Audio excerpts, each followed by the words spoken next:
Baik, teman-teman, kita jumpa lagi di video pembelajaran geometri ruang. Pada video kali ini saya akan menjelaskan beberapa teorema yang berkaitan dengan penalaran geometri dalam geometri ruang. Ya, berikut adalah pemaparannya. Jadi, teorema untuk titik, garis, dan bidang. Jadi dalam video ini ada beberapa teorema yang coba kita akan buktikan bersama-sama.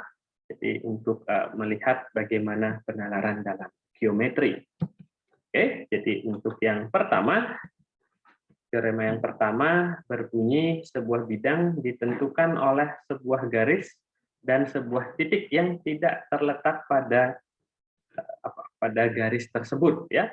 Kita tahu di dalam postulat, ya, di dalam postulat pada video sebelumnya bahwa bahwa sebuah bidang itu ditentukan oleh tepat 3 buah titik yang tidak segaris atau yang tidak kolinier, ya. Nah, jadi sekarang berarti diketahui sebuah garis dan sebuah titik, ya, yang tidak terletak pada garis, ya. Diketahui, ya.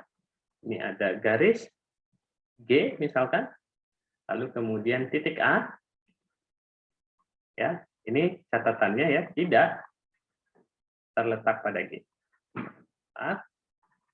pada garis G. Atau kalau kita gambar, ya, ini adalah garis G, lalu kemudian ini adalah titik A. Oke. Nah, yang akan dibuktikan apa? Buktikan, ya, ada bidang, ya, ada bidang, kita sebut saja ada bidang V, oke, demikian sehingga A dan G itu terletak, ya, di V.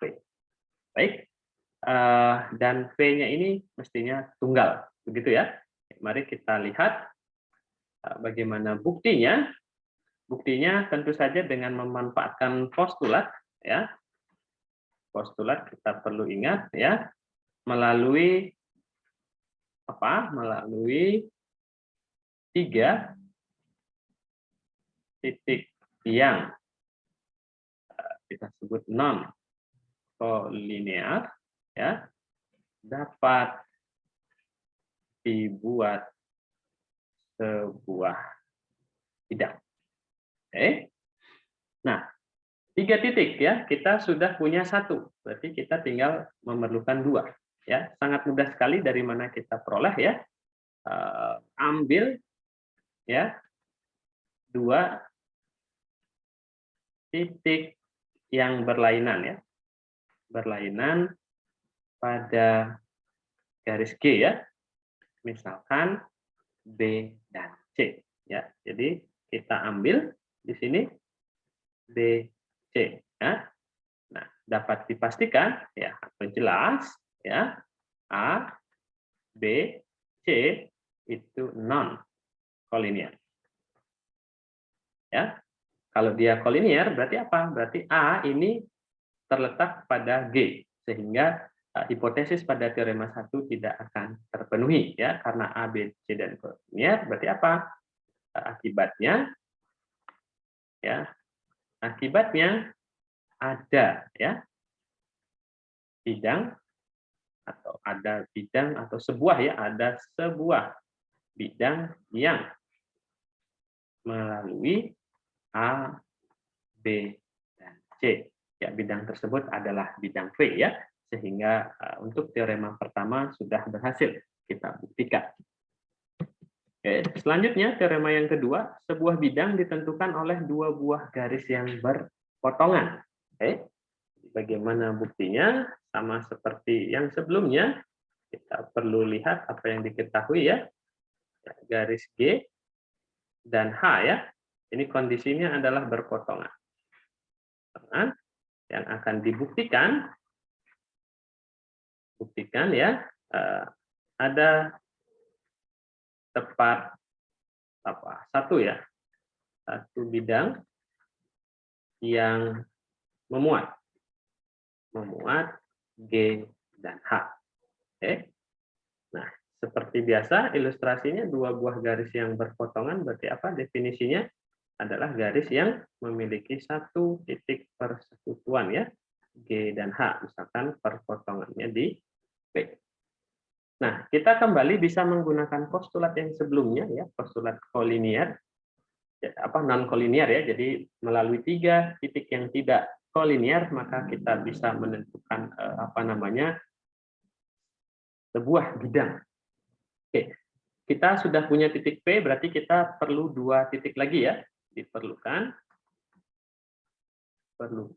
2 titik ya, 2 titik.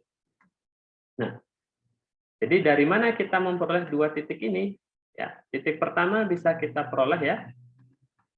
Titik yang pertama diambil dari garis G ya, tentu saja yang selain P ya. Misalkan di sini. Ya. Ini misalkan adalah R ya.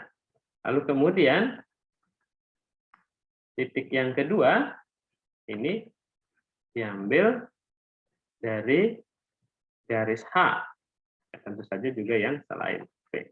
Ya. Dan di sini ya. Nah, kenapa ini bisa dijaminkah bahwa PQR itu tidak kolinier? Ya, bisa dijamin ya.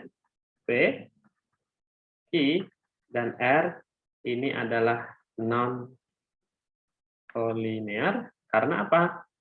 Karena G dan H itu berpotongan. Jadi hanya ada satu. Kalau dia kolinier berarti apa? Berarti dia ada 3 buah titik yang menjadi titik persekutuan ya antara garis G dan H sehingga kedudukan G dan H menjadi sejajar. Oke. Karena ini non kolinier apa? Akibatnya ya. Akibatnya ada ya bidang yang melalui P, I, dan R. Oke. Jadi itu adalah bukti dari teorema 2. Selanjutnya untuk teorema yang ketiga atau teorema terakhir dalam video ini berbunyi jika suatu garis tegak lurus dengan 2 garis yang berpotongan pada suatu bidang, maka garis tersebut bisa dipastikan tegak lurus dengan bidang itu. Ingat kembali untuk definisi garis yang tegak lurus dengan bidang, yaitu adalah garis yang tegak lurus dengan semua garis yang ada di bidang tersebut. Ya, bagaimana buktinya? Saya bantu gambar dengan ilustrasi ya. Jadi ada garis G ya, tegak lurus dengan 2 garis yang berpotongan pada bidang alfa ya. Jadi garis M dan garis N, ya ini garis M, garis N ini adalah garis pada bidang alfa yang berpotongan di titik P. Jadi diketahuinya di sini adalah G tegak lurus dengan M, G juga tegak lurus dengan N. Yang mana M dan N ini berpotongan di P. Ya, akan dibuktikan apa? Dibuktikan G tegak lurus dengan bidang alfa. Ya, berarti kita harus apa? Memastikan bahwa si G ini tegak lurus dengan semua garis yang ada pada bidang alfa. Nah, bagaimana untuk membuktikannya? Ya, yang pertama kita perlu konstruksi dulu untuk beberapa garis bantu ya. Jadi buat garis G aksen ya yang melalui P ya sejajar G. Jadi ini kita pindahkan ya, istilahnya pindahkan si G ini ke sini. Jadi ini kita buat G aksennya, oke. Nah, ke situ. Jadi ini adalah garis G aksen ya. Kita bisa lihat kemudian G ini tegak lurus dengan N, G juga G aksen ya. G aksen tegak lurus dengan N, G aksen tegak lurus dengan M ya. Jadi G aksen ini baru tegak lurus dengan M dan juga G aksen tegak lurus dengan N. Oke, selanjutnya kita buat juga ini dikonstruksi juga buat titik Q dan Q aksen ya pada G aksen, ya. Sedemikian sehingga apa? Sedemikian sehingga dia menjadi P ini menjadi titik tengah dari G aksen, ya. Nah, P-nya ini adalah midpoint. Ya, titik tengah, ya. Titik tengah dari G aksen, ya. Jadi posisinya di sini, ya, dan di sini. Lalu kemudian untuk garis garis yang lainnya yang memotong, ya, jadi misalkan saya punya garis yang memotong M dan N seperti itu, memotong N di A misalkan, memotong M di B, misalkan ini adalah garis K, ya. Selanjutnya kita bisa perhatikan bahwa ya, jadi di sini Q-nya ya tadi ya, ini Q aksennya, jadi P-nya ini adalah titik tengah. Bisa kita perhatikan bahwa ya, karena si N ini adalah tegak lurus dengan G aksen, maka kita bisa pastikan bahwa QA ya, diperoleh, ya, QA itu panjang dari QA ya akan sama dengan panjang dari Q aksen A. Dan juga dengan cara yang sama, karena M tegak lurus dengan G aksen, kita bisa dapatkan QB ya akan sama dengan Q aksen B. Nah, selanjutnya kita bisa perhatikan segitiga, ya, ada segitiga A, B, Q, dan segitiga A, B, Q aksen, ya. Nah, kita bisa perhatikan, nah, dengan menggunakan postulat sisinya yaitu AB akan sama dengan AB ya, identitas, lalu kemudian AQ sama dengan AQ aksen, lalu kemudian BQ sama dengan BQ aksen, ya. Dengan postulat sisi diperoleh segitiga A, B, Q ini akan kongruen dengan segitiga A, B, Q aksen. Akibatnya apa? Ya, tentu saja masih ingat dengan kekongruenan. Jadi kalau kongruen, sisi dan sudut yang bersesuaian akan kongruen, ya. Dalam hal ini saya misalkan sudut A, ya, sudut A itu adalah Q AB, ini akan kongruen dengan sudut Q aksen AB, ya. Jadi ada sudut di sini Q AB, ya, sudut ini, ya, dengan juga Q aksen AB, ya, ada sudut di sini. Jadi dua sudutnya kongruen. Nah, berikutnya barulah sekarang kita akan mengambil sembarang garis yang ada di bidang alfa, ya. Jadi misalkan garis tersebut melalui P, ya. Jadi dengan melalui P ini bisa mewakili semua garis yang ada di bidang alfa. Misalkan saya ambil satu garis gitu, saya buat yang melalui P, ya. Oke. Ya, ini misalkan garis L, ya. Ambil, ya, sebarang garis L yang melalui P, ya, pada alfa. Nah, ini yang kita akan tunjukkan dia tegak lurus dengan siapa? Dia tegak lurus dengan Q aksen. Kalau berhasil kita tunjukkan itu, berarti urusan kita selesai. Oke? Nah, sekarang perhatikan yang segitiga terlibat, ya, melalui P. Misalkan dia memotong garis K ini, ya. Misalkan memotong garis K ini di R, ya. Jadi memotong di R, berarti kita bisa perhatikan segitiga ARI dan segitiga ARQ, lalu juga ARQ aksen, ya. Karena sudut A sama dengan sudut A, lalu kemudian AR, itu jelas kongruen dengan AR, AQ kongruen dengan AQ aksen. Ya, ini berarti dengan menggunakan postulat SAS, ya, side angle sides pada kekongruenan segitiga, maka kita dapatkan apa? Maka dua segitiga ini kongruen ya, maka segitiga ARI ini akan kongruen dengan segitiga ARQ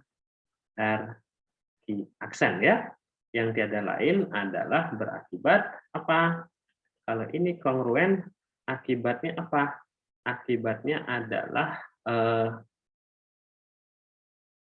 berarti AR ya, akibatnya adalah AR akan sama dengan atau AR ini. Oke, ini akan kongruen dengan siapa? AR akan kongruen. Oke, AR jelas kongruen dengan AR, bukan AR maksud saya. RQ ya. Jadi bukan AR tapi RQ. RQ itu akan kongruen dengan RQ aksen. Oke. Jadi RQ akan kongruen dengan RQ aksen ya. Jadi kalau dibuat apa namanya? Ininya di sini dan di sini ya. Nah, ini artinya apa? Ini artinya tiada lain adalah karena dia apa? Sama, akibatnya apa? Akibatnya lagi-lagi garis L ini merupakan garis sumbu ya, sumbu untuk apa? Key aksen. Yang mana key aksen itu menentukan key aksen ya. Sehingga jadi ya, jadi apa? Jadi G aksen itu tegak lurus dengan L, yang artinya atau dengan kata lain ya, dengan kata lain G itu tegak lurus dengan L. Dapat disimpulkan apa? Dapat disimpulkan G itu tegak lurus dengan alfa karena L-nya adalah sebaran garis pada bidang alfa. Baik, jadi demikian sudah terbukti untuk teorema 3 ini. Itulah beberapa teorema yang bisa saya jelaskan berkaitan dengan geometri ruang. Semoga dapat dipahami dengan baik. Sampai jumpa di video pembelajaran berikutnya.